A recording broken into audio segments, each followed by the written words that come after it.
Tarbiyah Sunnah Channel. Lillah, nyunnah, merenah. Assalamualaikum warahmatullahi wabarakatuh. Innal hamdalillah nahmaduhu wa nasta'inuhu wa nastaghfiruh wa na'udzu billahi min syururi anfusina wa sayyiati a'malina. May yahdihillah fala mudhillalah wa may yudlil fala hadiyalah. Asyhadu an la ilaha illallah wahdahu la syarikalah wa asyhadu anna Muhammadan abduhu wa rasuluhu la nabiyya ba'dah. Qala Allah Ta'ala fi kitabil karim, a'udzu samii'il alim minasyaitonir rajim. Ya ayyuhalladzina amanu taqullaha haqqa tuqatih wa la tamutunna illa wa antum muslimun. Ya ayyuhan nasu taqu rabbakum alladzi khalaqakum min nafsin wahidah wa khalaqa minha zawjaha wa bassa minhuma rijalan katsiran wa nisaa'a wa taqullaha alladzi tasaaluna bihi wal arham innallaha kana 'alaikum raqiba. Ya ayyuhalladzina amanu taqullaha wa qulu qawlan sadida yuslih lakum a'malakum wa yaghfir lakum dhunubakum wa may yuti'illaha wa rasulahu faqad faza fawzan 'azima. Amma ba'd. Bapak-bapak dan ibu-ibu, para jamaah yang hadir di Masjid Al-Ukhwah Kota Bandung dan juga para pendengar dan pemirsa yang bergabung bersama Tarbiyah Sunnah Media yang semoga Allah rahmati kita semua. Pada kajian kita di sore Jumat hari ini membahas judul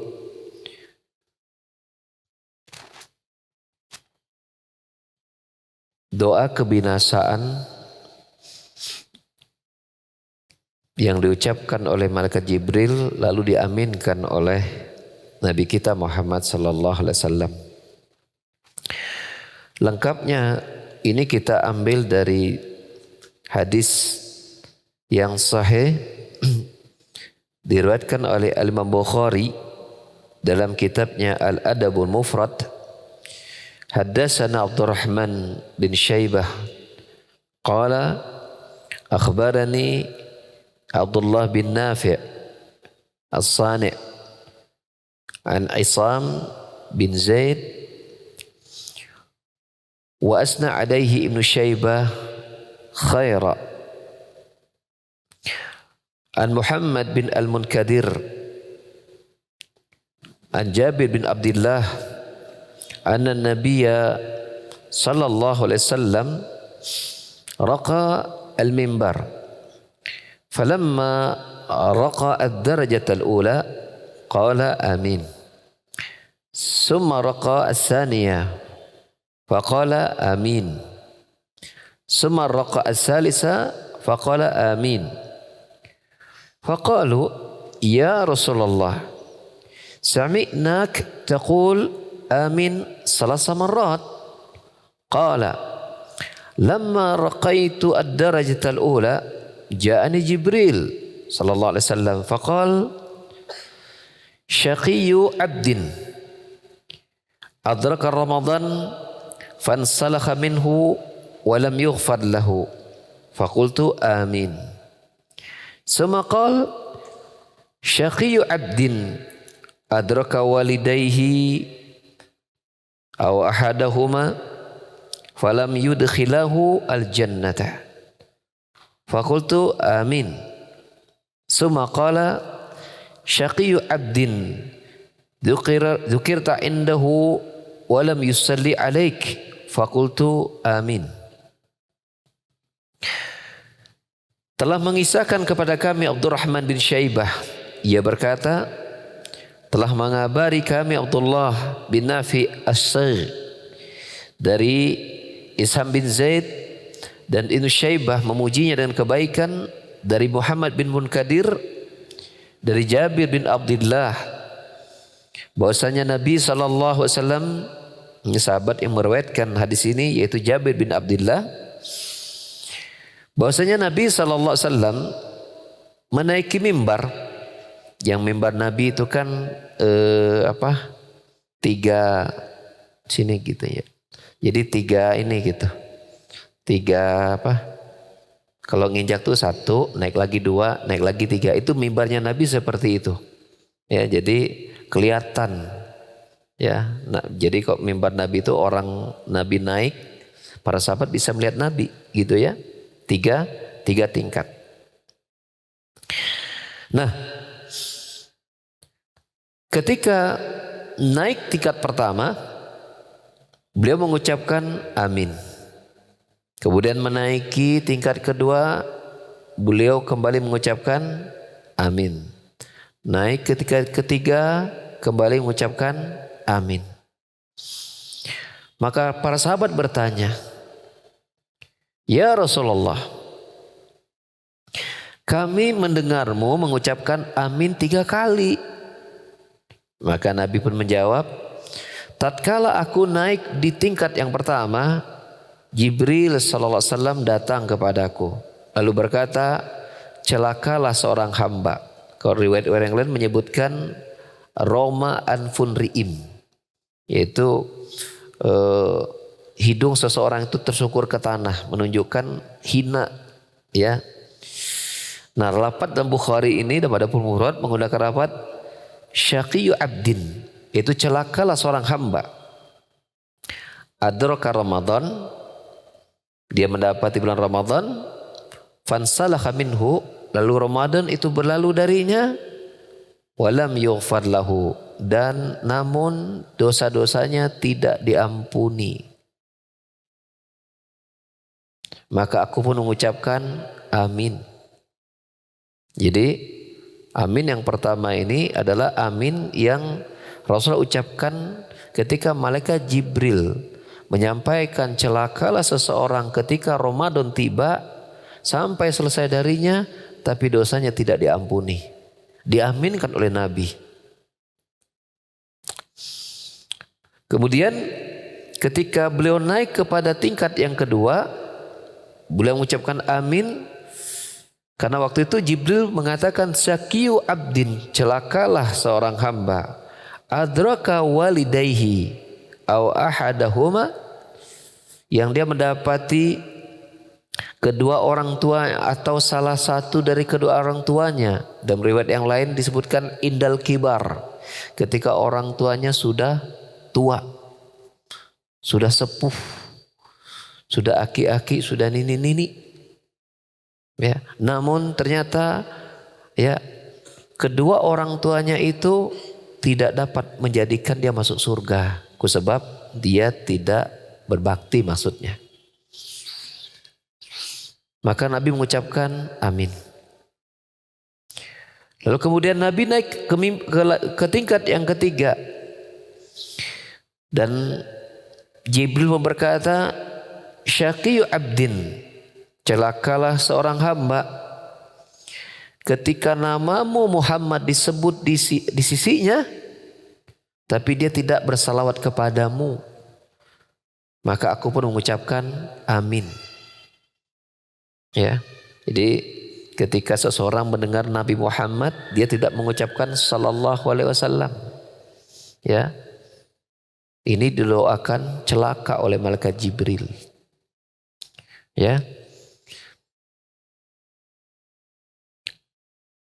bapak-bapak, ibu-ibu sekalian, kita mengetahui bahwasanya Jibril termasuk di antara jajaran malaikat termulia minal muqarrabin yang dekat dengan Allah Subhanahu wa taala. Dan Nabi kita Muhammad sallallahu alaihi wasallam adalah manusia yang terbaik. Sayyidul Anbiya wal Mursalin. Dari seluruh manusia yang Allah ciptakan, mulai dari Nabi Adam sampai manusia yang terakhir, maka yang menjadi manusia terbaiknya adalah Nabi kita Muhammad sallallahu alaihi wasallam. Ya. Nabi bersabda, "Ana sayyidu bani Adam wala fakhar." Aku adalah pemimpinnya seluruh manusia. tapi bukan untuk dibangga-banggakan.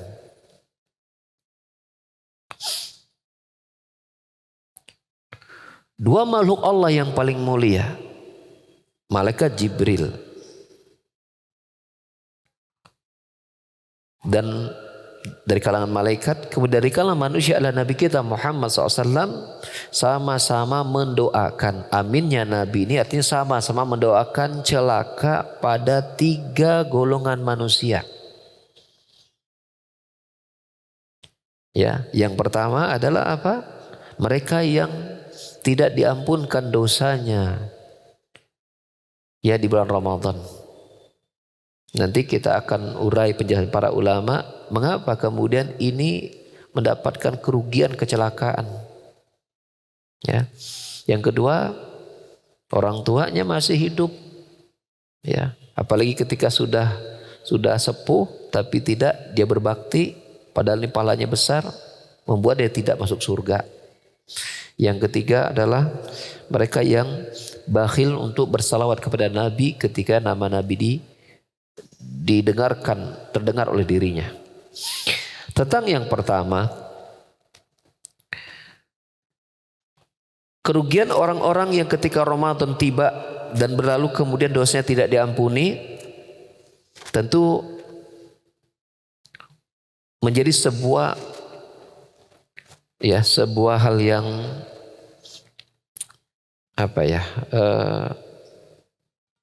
aneh.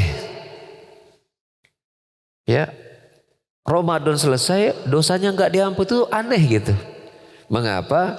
Karena bulan Ramadan itu bulan di mana semua amalan manusia itu dilipat gandakan pahalanya. Ya. Plus banyaknya amalan-amalan yang dosa itu digugurkan.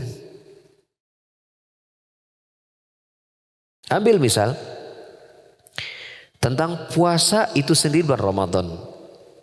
Nabi bersabda, "Man shoma Ramadhana imanan wa ihtisaban, ghufira lahu ma taqaddam bidzambi." Barang siapa saum di bulan Ramadan dalam keadaan iman dan bersemangat untuk mencari pahalanya, maka akan diampuni dosa-dosanya yang telah lalu.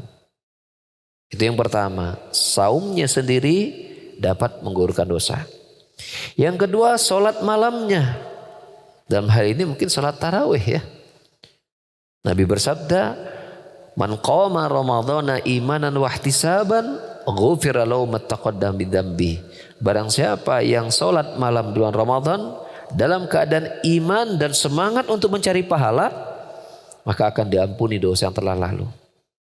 Yang ketiga, man qama lailatul qadri imanan wa ihtisaban ghufira lahu ma taqaddama bidzambi. Barang siapa yang menghidupkan malam Lailatul Qadar tentu dengan ibadah dalam keadaan iman dan dengan semangat untuk mencari pahala, maka akan diampuni dosa-dosanya yang telah lalu. Yang keempat, Rasul bersabda, "Lillahi utaqa'u minan nar. Fadzalika kullu lailatin." Allah Subhanahu wa taala mencatat adanya hamba-hambanya yang akan dibebaskan dari api neraka, dan itu tiap malam. Bila malam pertama belum tercatat, ada kesempatan malam yang kedua. Malam kedua tidak tercatat, ada kesempatan di malam ketiga, terus sampai di akhir Ramadan. Makanya hadis tentang pembagian 10 pertama adalah rahmat, 10 kedua adalah ampunan, 10 ketiga dibebaskan dari neraka, ini hadis yang dhaif. Hadis yang lemah. Bahkan para ulama menyebutnya dhaif jiddan, lemah banget. Dengan 2 alasan utama. Ada periwayat yang lemah dalam sanadnya, yang kedua bertentangan dengan hadis yang sahih tadi. Allah menyebutkan, Rasul bersabda, Allah memiliki orang-orang yang Allah akan Yang Allah akan dicatat oleh Allah, orang-orang yang Allah akan bebaskan dari api neraka di tiap malamnya. Sementara hadis tadi baru 10 malam terakhir. Ini kan bertentangan. Dan kita tahu ketika Allah membebaskan hambanya di neraka, itu menunjukkan Allah mengampuni dosanya, menunjukkan Allah memberikan rahmat kepada dirinya. Maka di tiap malam Allah menurunkan rahmatnya, di tiap malam Allah memberikan ampunannya, di tiap malam Allah membebaskan hambanya dari api neraka. Itu di tiap malam. Ya. Dengan hadis-hadis ini, saum menggugurkan dosa, sholat tarawih menggugurkan dosa, menghidupkan Lailatul Qadar menggugurkan dosa. Allah sendiri mencatat membebaskan dari neraka, itu berarti diampuni dosanya. Belum lagi ditambah adanya doa-doa yang mustajab. Ya, kata Nabi SAW, salasu da'awat mustajabat la syakka fihinna. Ada 3 doa yang mustajab, ya. Dan salah satunya adalah Pak, as-saim hatta yuftir, yaitu orang yang bersaum sampai dia berbuka.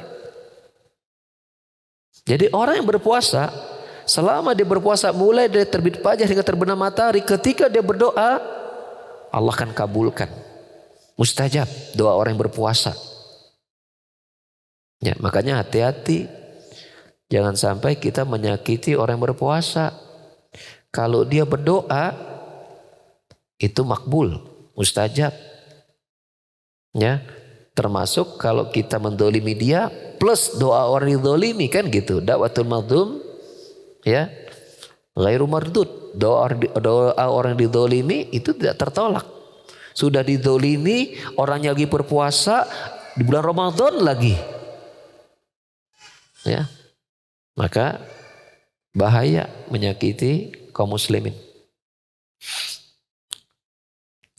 Bila dengan berbagai macam fasilitas tersebut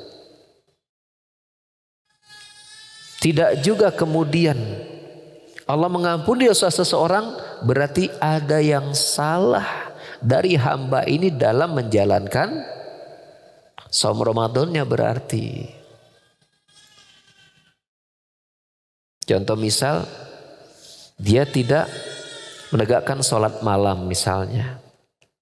Apalagi kita lihat di ujung-ujung terakhir itu kan bukan saja sholat malam tapi juga menghidupkan malam Lailatul Qadar.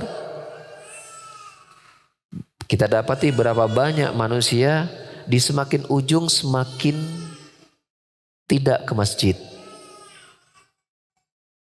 Ya kan? Kemana mereka pindah? Kemana? Ke pasar.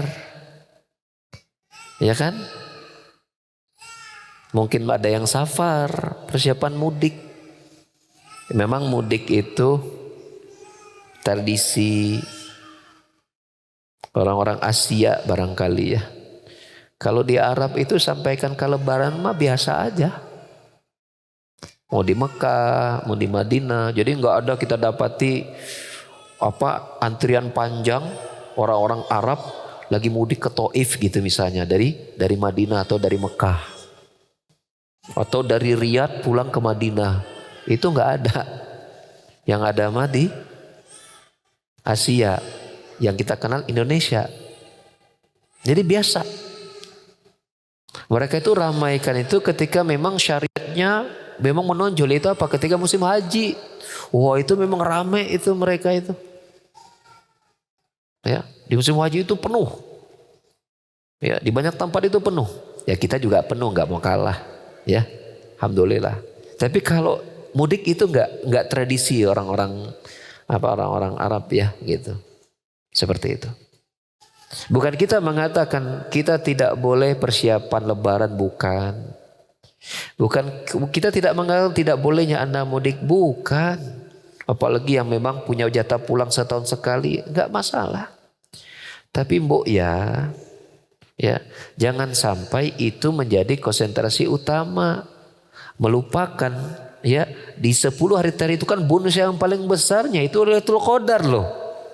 Yang kata Allah Subhanahu wa taala menyatakan apa? Bahwa malam Lailatul Qadar itu khairun min alfi syahrin. Lebih baik daripada 1000 bulan. Allah tidak menyebutnya sama baiknya dengan 1000 bulan. Tapi lebih baik daripada 1000 bulan. 1000 bulan itu kan sekitar 83 tahun. Lebih 2 bulan kira-kira. Itu 1000 bulan. Umur kita belum tentu sampai sebegitu umur kita. Ya, yang kata Nabi umur umatnya 60, sekitar 70, sedikit yang melewati 70.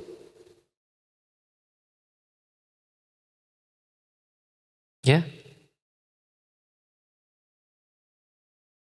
Jangan sampai itu bonus yang paling besar kita malah alihkan ke yang lain.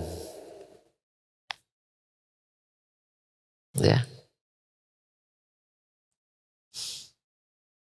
Sehingga peluang yang kemudian mestinya Allah mengampuni dosa-dosa seorang hamba dengan persyariatan Ramadan, Allah tidak berikan kepada dirinya. Ya, sebagian orang ya, merasa bulan Ramadan itu masih banyak waktu senggang. Mereka masih sempat jalan-jalan untuk melihat, mungkin sebagian mereka lihat layangan gitu kan, lihat yang balap-balapan, seolah masih banyak waktu luang yang belum.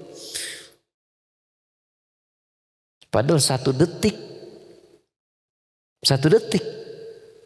waktu yang kita gunakan bulan Ramadan itu berpengaruh besar pada nasib kita di hari kiamat. Doa orang yang Ramadan itu mustajab. Orang berpuasa, mengapa dia tidak banyakin doa? Di luar bulan Ramadan, orang yang membaca Quran, satu hurufnya saja bernilai 10 pahala. Di bulan Ramadan, pahalanya meningkat. Nabi bersabda, "Man qara harfan min kitabillah falahul hasanah wal hasanatu bi asyri amsalihha. La aqulu lakum alif lamun harfun, lakin alifun harfun, wa lamun harfun, wa mimun harfun." Nabi bersabda, barang siapa yang membaca satu huruf nih dari Al-Quranul Karim, dia mendapatkan 1 pahala hingga 10 pahala. Aku tidak mengatakan alif lam mim 1 huruf, tapi alif 1 huruf, lam 1 huruf, mim 1 huruf. Maka bila seseorang membaca misalnya alif lam mim di awal surah Al-Baqarah, maka dia mendapatkan 30 pahala. Itu di luar bulan Ramadan. Kalau bulan Ramadan, maka pahala itu dilipat gandakan. Allah Subhanahu wa taala berfirman tentang saum. Kullu amali ibni Adam lahu illa saum fa innahu li wa ana ajzi bihi. Setiap amalan anak-anak Adam itu untuknya, kecuali saum itu untukku dan akulah yang akan membalasnya. Ketika Allah Subhanahu wa taala tidak menyebutkan berapa ganjaran pahala yang Allah akan berikan kepada orang yang saum, itu menunjukkan pahalanya tanpa batas. Besar. Maka begitu juga amalan-amalan orang yang saum yang ada di dalamnya, di antaranya membaca Quran.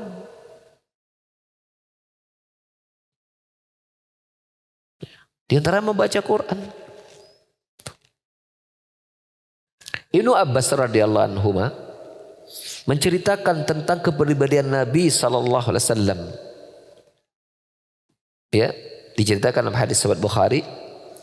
Kana Nabi sallallahu alaihi wasallam ajwadun nas wa ajwadu ma yakuni fi Ramadan hina yalqa Jibril. Wa kana Jibril yudarisuhu al-Qur'an. Fa Rasulullah sallallahu alaihi wasallam ajwadu bil khair min rihin mursalah.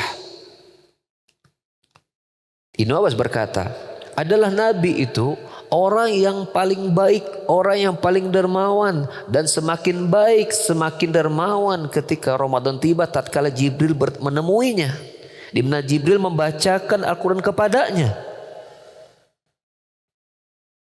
Dan Rasulullah SAW manusia yang paling bagus dalam kebaikannya, lebih baik daripada angin yang berhembus.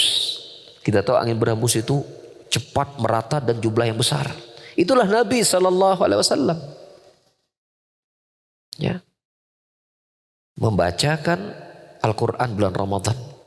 Jadi amalan Nabi bersama Malaikat Jibril tiap Ramadan itu sibuk dengan Al-Quranul Karim. Makanya kita dapati di antara sahabat Utsman bin Affan itu di setiap hari bulan Ramadan mengkhatamkan Al-Quran satu kali. Mengkhatam Al-Quran satu kali. Kebayang pahalanya sebesar apa? Uang satu huruf aja alif lam mim itu dapat 30 pahala. Alif lam mim. Bagaimana dengan khatam Al-Quran? Ya. Yang kalau jumlah ayatnya saja kan para ulama menyebutkan 6.200 sekian. Itu ayatnya. Hurufnya nggak tahu berapa, mungkin jutaan. Maka kok dipahalakan mungkin ratusan, mungkin triliunan mungkin pahalanya. Kalau diuangkan itu. Utsman bin Affan mengkhatamkannya setiap hari satu kali. Jadi mungkin ketika Ramadan misalnya berumur sebanyak 29 hari atau 30 hari, berarti 30 kali khatam atau 29 kali khatam. Al-Imam Asy-Syafi'i rahimahullah ta'ala menghatamkan Al-Quran di luar salatnya itu 2 kali dalam satu hari. Imam Syafi'i dalam satu hari khatam ya 2 kali. Dan ada seorang ustadz, dia menceritakan pengalamannya bertemu dengan orang yang dia memang bisa khatam itu membaca Quran 7 jam khatam. 7 jam khatam. Selain memang bacanya bagus, tepat, cepat, tapi tepat. Dan juga fisiknya kuat, kesabarannya juga tinggi, kokoh. Coba kita baca Quran, lagi puasa. 1 jam udah mulai panas. Mulai cari-cari alasan untuk cari makan. Gak kuat. Itu baru kekuatan fisik. Belum kekuatan kesabaran. Nah Imam Syafi'i bisa 2 kali khatam dalam satu hari. Jadi bagaimana kita lihat para sahabat, Rasul, Malaikat Jibril, para sahabat, para ulama menyibukkan hari-hari mereka bulan Ramadan dengan Al-Quran. Sementara kita seolah waktu masih banyak yang kosong. Masih sempat ngabuburit, masih sempat jalan-jalan. Mengapa? Karena semangat untuk mencari pahala tidak sekuat mereka, itu masalahnya. Sementara Nabi mengatakan barang siapa yang puasa karena imannya kepada Allah dan bersemangat karena ingin cari pahala mengumpulkan sebanyak-banyaknya, Allah ampuni dosa yang telah lalu.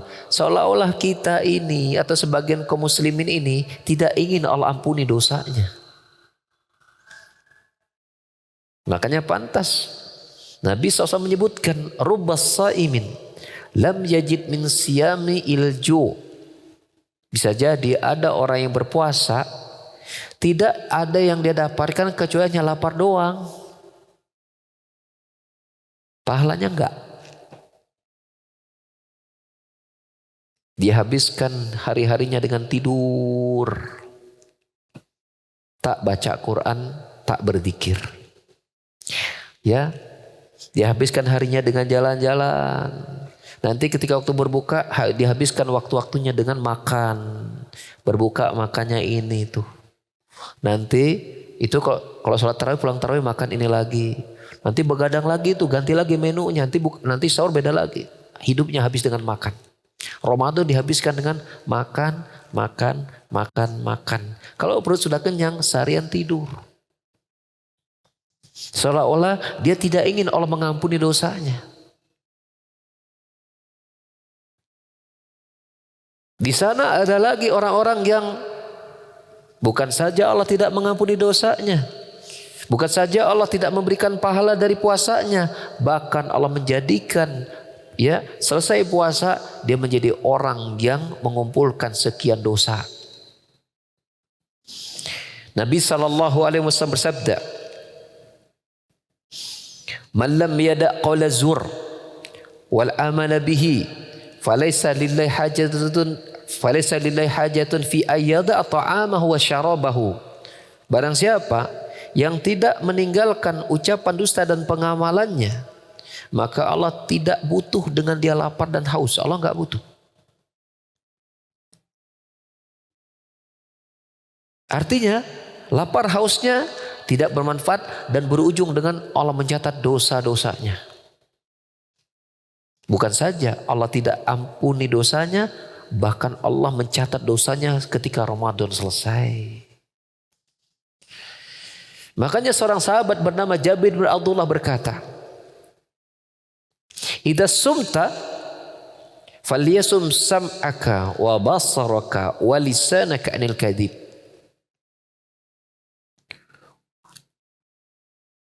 Wa lam yakun yaumu siyamika wa yaumu fitrika sawa.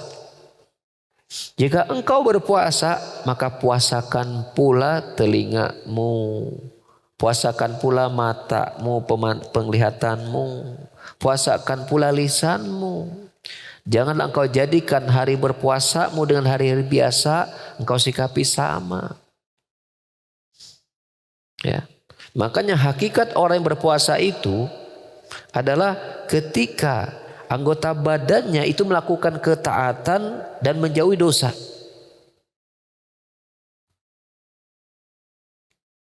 Ya. Maka bila orang yang berpuasa makan dan minum membatalkan puasanya, maka demikian pula orang yang tidak menahan dirinya dari berbuat maksiat, maka dia menghilangkan pahala puasanya. Makanya betul kata Nabi, bisa jadi ada orang yang berpuasa, dia tidak mendapatkan apapun di sisi Allah. Allah tidak mengampuni dosanya, Allah tidak memberikannya pahala, kecuali dia hanya mendapatkan lemes, leles, lapar, haus, tok. Karena apa?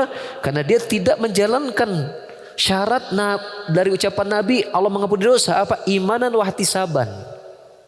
Dia tidak melakukannya karena imannya kepada Allah. Dia tidak melakukannya karena dia ingin bersemangat mencari pahala.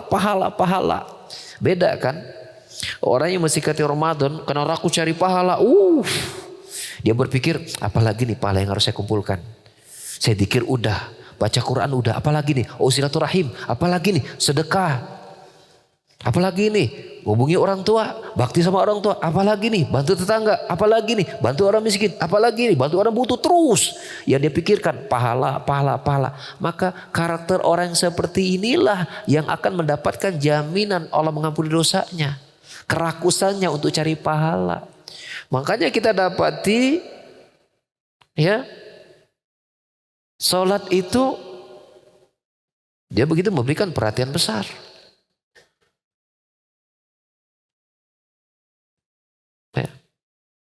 Sebagian orang alhamdulillah bersemangat melaksanakan sholat tarawih.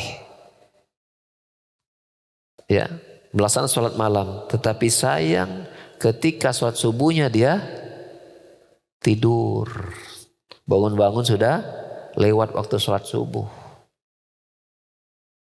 Berarti semangatnya untuk mengumpulkan pahala kurang ilmu, berarti salah strategi. Padahal sebesar-besar apapun pahala sholat sunnah tidak akan bisa mengalahkan pahala sholat wajib. Makanya termasuk kesalahan seseorang semangat sholat tahajud, sholat subuhnya kesiangan. Lebih baik Anda tidak sholat tahajud, sholat subuhnya tepat waktu daripada ada sholat malam, sholat subuhnya kesiangan. Karena sebesar apapun sholat sunnah tidak akan bisa mengalahkan pahala sholat wajib. Ya, itu sudah disepakati oleh para ulama. Ya, Allah Subhanahu wa taala berfirman, la yazalu wa ma taqarraba ilayya 'abdi bi syai'in habbu ilaihi mimma taradtu alaihi wa la yazalu yataqarraba ilaihi 'abdi bin nawafil hatta uhibbahu fa idza kuntu ahbabtuhu kuntu sam'ahu alladhi yasma'u bihi wa basarul ladzi yubsiru bihi wa yadul lati yabtishu biha wa rijlul lati yamshi biha wa la in sa'alani la utiyannahu wa la in ista'adani la u'idannahu, rawahu Muslim. Tidaklah hambaku mendekatkan dirinya kepadaku dengan perkara yang paling aku cintai kecuali apa yang telah aku wajibkan kepada dirinya. Dan terus hambaku itu mendekatkan diri kepadaku dengan amalan sunnah sampai akhirnya aku mencintainya. Dan bila aku telah mencintainya, apa yang dia dengar, apa yang dia lihat, apa yang dia pegang, kemana kakinya melangkah, itu semua kepada perkara yang Allah cintai dan ridhoi. Jika hamba ini meminta kepadaku doa, langsung dikabul. Bila dia memohon perlindungan dari berbagai macam keburukan, Allah lindungi. Ini wali Allah seperti itu. Orang yang bersemangat melaksanakan amalan-amalan, terutama amalan wajib. Makanya termasuk tipu daya syaitan adalah apa? Seorang hambanya itu mementingkan amalan sunnah lalu meninggalkan, meremehkan amalan wajib. Itu termasuk salah satu tipu daya syaitan. Kenapa? Tidak ada sebesar apapun pahala amalan sunnah mengalahkan amalan wajib. Maka seseorang yang kemudian mensikapi Ramadannya karena ingin Allah mengampuni dosanya, dia akan bersemangat mencari pahala. Di antaranya apa? Tidak kemudian merendahkan amalan wajib lalu kemudian mengagungkan amalan sunnah yang betul. Ya, ada sering kita suka punya kantong itu. Anu wajib kalaku, anu sunnah kalampah. Mana kantongnya teh? Tarbeh sunnah punya goodie bag itu tuh. Waktu pembagian Bamako kemarin ya, apa bahan makanan pokok itu ada goodie bagnya, tulisannya itu ya, atau yang tahun lalu ya, fardu kalaku, sunnah kalampah itu. Wajib babat dulu, sunnah jangan dilewatkan. Bila seorang hamba menghiasi hari-harinya untuk terus bersemangat mencari pahala, inilah ciri Allah menginginkan dosanya diampuni. Ciri hamba Allah ingin mengampuni dosanya adalah ketika dia bersemangat untuk mengumpulkan pahala sebanyak-banyaknya. Sehingga orang yang seperti ini dia kekurangan waktu untuk ibadah. Tapi beda tadi yang kita sebutkan, masih ada orang yang merasa Ramadan itu waktu masih panjang, masih sempat mereka jalan sana jalan sini, nonton sana nonton sini. Apalagi kok udah grup sepak bola favoritnya muncul di layar kaca. Yang lain qiyamul baca Quran, ngurangi tidur 10 hari terakhir, dia 10 hari terakhirnya iktikaf di depan televisi. Yang lain itikaf di masjid, dia itikaf di depan HP-nya. Terkesan dia tidak butuh Allah mengampuni dosanya. Maka ingat-ingat, dua makhluk Allah itu malaikat Jibril dan Nabi kita Muhammad SAW itu mendoakan cilaka bagi orang-orang yang ketika Ramadan tiba kemudian berlalu dari dirinya, Allah tidak mengampuni dosa-dosanya. Karena apa? Karena hari-harinya dia isi dengan berleha-leha dan bersantai. Bahkan hari-harinya dia isi dengan kemaksiatan-kemaksiatan. Dia didoakan celaka oleh dua makhluk Allah yang mulia. Hadis ini kita sampaikan, kita bacakan agar kita selamat dari doa dari dua makhluk Allah yang mulia ini. Ramadan masih ada di hadapan kita. Raihlah pengampunan dosa dari Allah. Raihlah pembebasan dari api neraka oleh kita. Karena sebentar lagi Ramadan itu akan segera berlalu dari kita. Kita tidak mendapatkan hari di mana kita ibadah itu begitu bersemangat. Kita tidak mendapatkan hari di mana syaitan-syaitan itu Allah belenggu. Kita tidak mendapatkan hari di mana surga itu Allah buka pintu-pintunya, neraka itu ditutup pintu-pintunya, kecuali Ramadan. Bila bulan Ramadan kita tidak berubah, bila Ramadan kita tidak menjadi lebih baik, di bulan mana lagi kita akan menjadi lebih baik? Bila di bulan Ramadan kita tidak menjadi lebih baik, maka di bulan mana lagi kita akan menjadi lebih baik? Sebab ketika Ramadan berlalu, maka syaitan-syaitan kembali berkeliaran, menyulitkan kita untuk ibadah. Ramadan ini beribadah mudah, bersedekah gampang, zikir nyaman, semuanya sebuah nikmat. Serba nikmat Ramadan itu. Itu tidak akan kita dapatkan kalau Ramadan ini telah selesai. Tidakkah kita menyayangkan setiap detik Ramadan itu kita manfaatkan, jangan sampai kita ya gunakan tuh hal-hal yang merugikan kita dengan bentuk kita lalai, dengan bentuk apalagi naudzubillah seorang mengisinya dengan dosa melalui matanya, telinganya dan lisannya dan anggota badannya yang lain. Ya. Ini manusia yang pertama yang didoakan celaka oleh malaikat Jibril dan diaminkan oleh Nabi sallallahu alaihi wasallam. Yang kedua, man adraka abawaihi indal kibar au ahadahuma lam yudkhilahu al-jannah, yaitu seseorang yang mendapati kedua orang tuanya atau salah satu dari keduanya di saat sudah berumur ya, lalu kemudian ternyata kedua orang tuanya itu tidak memasukkannya ke dalam surga. Padahal berbakti kepada orang tua di saat mereka sudah semakin lemah ini memiliki pahala yang besar. Allah Subhanahu wa taala mendampingkan, mentauhidkan ibadah hanya kepadanya dan kewajiban berbakti kepada orang tua dalam beberapa tempat dari Al-Quranul Karim. Allah berfirman, wa qada rabbuka alla ta'budu illa iyyahu wa bil walidaini ihsana. Dan Rabbmu telah menetapkan kewajiban ya agar kalian tidak beribadah hanya kepada Allah, dan juga telah menetapkan kewajiban agar kalian berbakti kepada orang tua. Dalam ayat yang Allah berfirman, wa wasainal insana biwalidayni ihsana. Kami wasiatkan kepada manusia agar mereka berbuat baik kepada kedua orang tuanya. Hamalatu ummu kurha wa wadat kurha, yang mana ibunya itu mengandungnya dalam keadaan susah payah, melahirkannya dalam keadaan susah payah. Ya. Wa hamluhu wa fisalu fi amaini, ya, salasina syara. Ya, yang kepada ibunya ini hamil kemudian menyapinya sampai 30 bulan.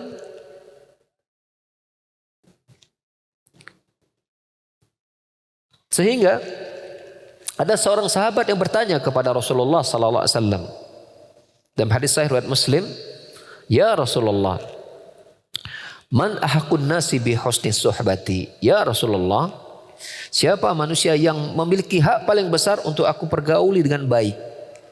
Maka Rasul mengatakan, ibumu, ibumu, ibumu 3 kali. Ummuka 1 kali, ibumu. Bertanya lagi, sumaman, siapa lagi ya Rasul? Ibumu. Sumaman, siapa lagi ya Rasul? Ummuka, ibu 3 kali. Ibumu, ibumu, ibumu.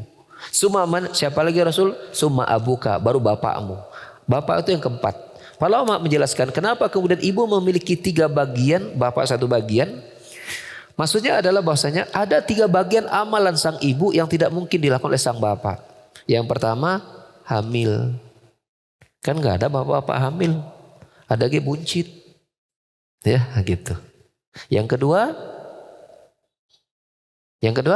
mengandung, sama jangan hamil mah, melahirkan. Nggak ada bapak melahirkan, ada juga melahirkan perusahaan mungkin, ya gitu. Yang ketiga menyusukan anaknya, ya. Maka dari situ untuk 3 amalan ini sang anak tidak mungkin bisa membalasnya. Bapak memberikan pendidikan, memberikan biaya nafkah, anak bisa membalas dari sisi itu walaupun tidak akan sama dan tidak mungkin tercapai balasannya. Tapi untuk ibu, manalah anak bisa memberikan ASI kepada ibunya? Mengandungnya, menghamilkan mungkin. Sampai-sampai ada seseorang yang dia mentawafkan ibunya, berjalan dari rumah yang sangat jauh, digendong di belakang. Dia berkeliling tawaf sampai sudah selesai, dia sampai kepada Ibnu Umar, anaknya Umar bin Khattab. Lalu berkata, apakah aku sudah membalas kebaikan ibuku? Maka Ibnu berkata, tidak, seujung jari pun belum. Maka kita jangan berhitung ketika kita berbakti sama orang tua. Apalagi para laki-laki, bakti Anda itu kepada orang tua sebelum mertua, sebelum ke istri Anda, sebelum ke anak Anda.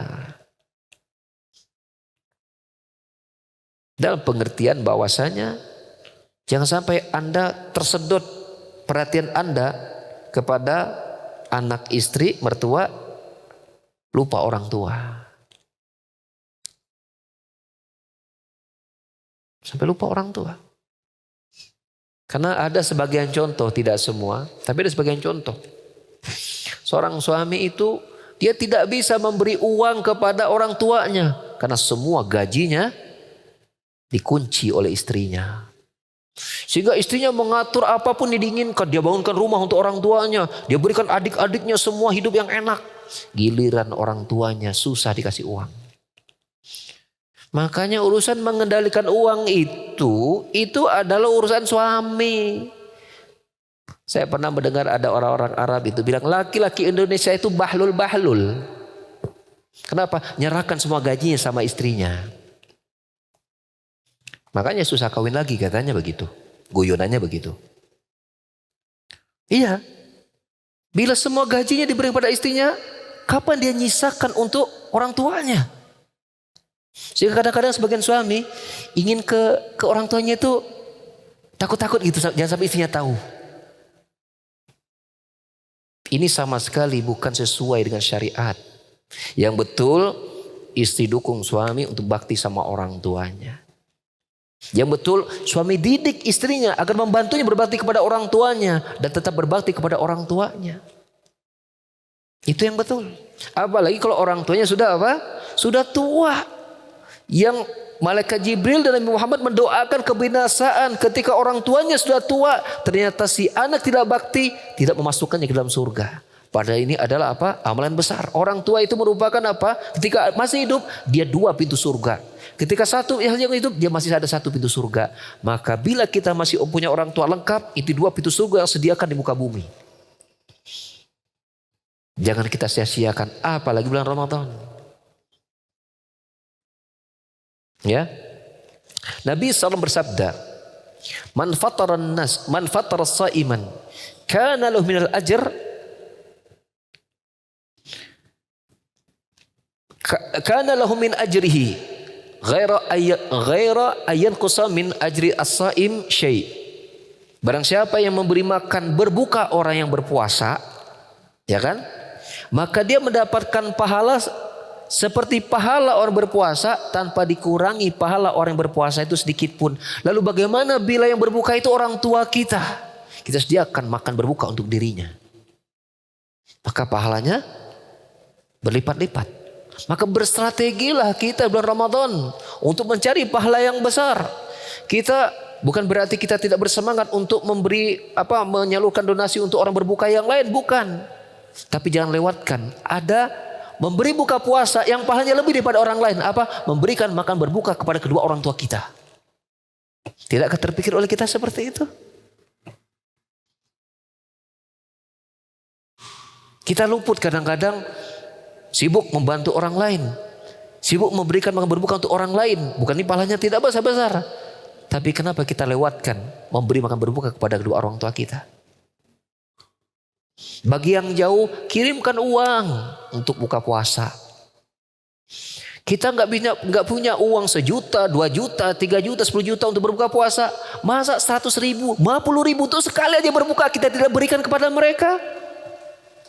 Padahal itu bukan jumlah yang besar. Anggaplah sekali berbuka itu hanya 20.000. Kirimkan mereka, belikan nasi bungkus nih, gitu. Plus uang 1 juta kalau bisa mah bagus, gitu.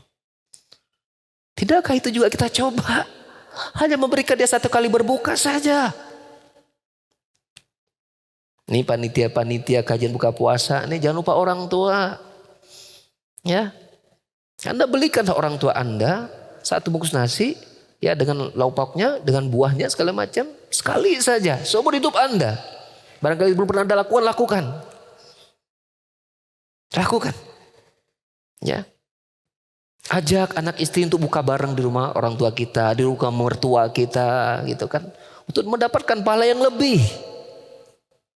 Maka jangan sampai ya Allah tidak memasukkan kita ke surga ketika Allah sudah memberikan kita fasilitas kepada orang tua kita yang sudah tua untuk kita berbakti kepada mereka. Yang ketiga adalah bakhil dalam bersalawat kepada Nabi SAW. Ini pun juga didoakan kerugian dan kecelakaan oleh malaikat Jibril dari ambil Nabi SAW. Kata Nabi SAW, al-bakhil man dukitu indahu la yusalli alayya. Orang bakhil itu adalah orang yang ketika namaku disebut dia tidak mau bersalawat. Ini menunjukkan bahwa bersalawat kepada Nabi ketika nama Nabi disebut hukumnya wajib. Maka antum ketika mendengar kata Nabi Muhammad harus mengucapkan minimal alaihi salatu wassalam atau sallallahu alaihi wasallam. Karena ini hukumnya wajib. Wajibnya wajib ain. Jadi kita jangan bakhil mengucapkan salawat kepada Nabi SAW. Yang apa pahala yang kita dapatkan dari kita mengucapkan salawat? Ya, kata Allah, kata Rasulullah SAW, man shalla alayya salatan wahida sallallahu alaihi asyra. Barang siapa yang bersalawat kepadaku 1 kali, maka Allah akan menjawab membalas salawatnya 10 kali. Apa maksud Allah bersalawat kepada hambanya yang bersalawat kepada Nabi itu? Artinya apa? Allah menyebut-nyebut hamba ini di hadapan para malaikatnya. Dia menjadi terkenal di langit.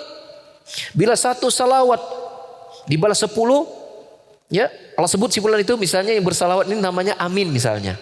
Dimasukkan kepada Nabi SAW, maka si Amin itu disebut 10 kali oleh Allah dari para malaikat. Si Amin, si Amin. Allah mengabarkan bahwa orang itu bersalawat pada Nabinya. Si Amin namanya. Dan bila Allah mencintai seorang hamba, maka Allah meminta kepada Jibril untuk menyampaikan kepada malaikat yang lain bahwa kabarkan bahwa Allah mencintai si fulan. Tidak terlalu penting kita menjadi orang penting di muka bumi ini. Tapi menjadi perkara yang sangat berharga bila kita terkenal di hadapan para malaikat. Caranya apa? Banyakin salawat kepada Nabi SAW. Dan terutama ketika apa? Nih, yaumul jumu'ah, hari Jumat. Perbanyak salawat pada Nabi SAW. Apa ini bulan Ramadan? Ya, ini sore Jumat ini doa mustajab nih. Ya, maka sebelum kita doa, puji Allah, bersalawat kepada Nabi, dan mudah-mudahan Allah kabulkan doa-doa kita. Demikian para jamaah sekalian, materi kita pada hari. Semoga Allah Subhanahu wa taala lindungi kita dari amalan-amalan yang itu merupakan amalan didoakan kerugian oleh malaikat Jibril dan oleh Nabi kita Muhammad SAW. Dan semoga Allah Subhanahu wa taala ya memberikan kemudahan kepada kita untuk melakukan amalan-amalan kebaikan sebanyak yang bisa kita lakukan apalagi bulan Ramadan, dan menerima amalan tersebut ya, dan akan bermanfaat. Semoga itu bermanfaat buat ketika Allah mencabut nyawa kita, dan di hari di mana kita bertemu dengan Allah, di hari yauma la yanfa'u malun wala banun illa man atallah biqalbin salim, pada hari di mana harta dan anak tidak bermanfaat kecuali mereka yang datang kepada Allah dengan hati yang bersih. Dan semoga Allah Subhanahu wa taala mengabulkan itu semua. Amin Allahumma amin. Subhanakallahumma wa bihamdika asyhadu an la ilaha illa anta astaghfiruka wa atubu ilaik. Wa akhiru da'wana alhamdulillahirabbil alamin. Wassalamualaikum warahmatullahi wabarakatuh.